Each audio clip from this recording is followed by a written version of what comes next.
আসসালামু আলাইকুম। প্রতিদিন ইফতারে ভাজা পোড়া খেতে খেতে আসলে খেতে ইচ্ছে করছে না আর কোনো কিছু। তাই এখন বাচ্চাদের জন্য আর নিজেদের জন্য সবার জন্য তৈরি করে নিলাম আজকে মজাদার চিকেন চাপ আর পরোটা, আর সাথে তৈরি করে নিয়েছি রায়তা।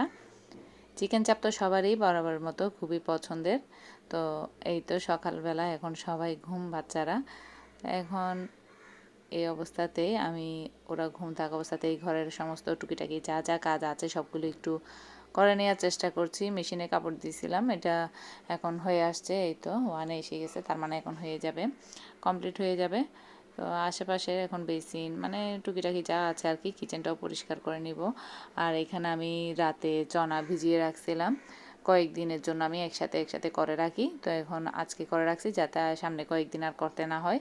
তো এইভাবে করে আমার কাজটা সহজ হয়। এই তো এটা শেষ হয়ে গেছে, এখন কাপড়গুলো শুকাতে দিয়ে দিব।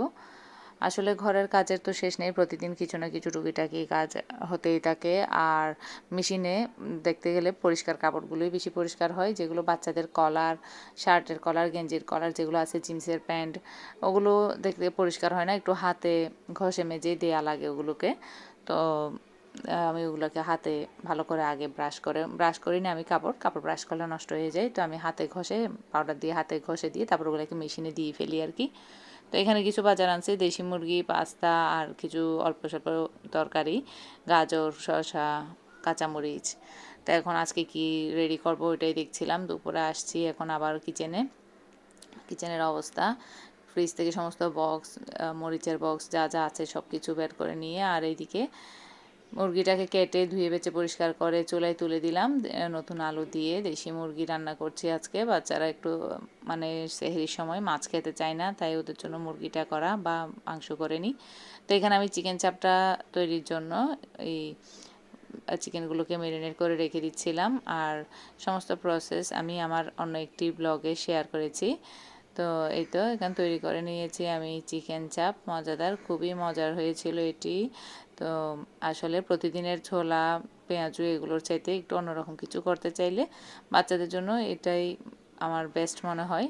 চিকেন চাপটা অল্প সহজেই তৈরি হয়ে যায়, আর পরোটা তৈরি করে নিলে বা লুচি তৈরি করে নিলেই হয়। তো এখন এখানে আজকে ইফতারে ছিল আমাদের পরোটা, চিকেন চাপ আর রায়তা।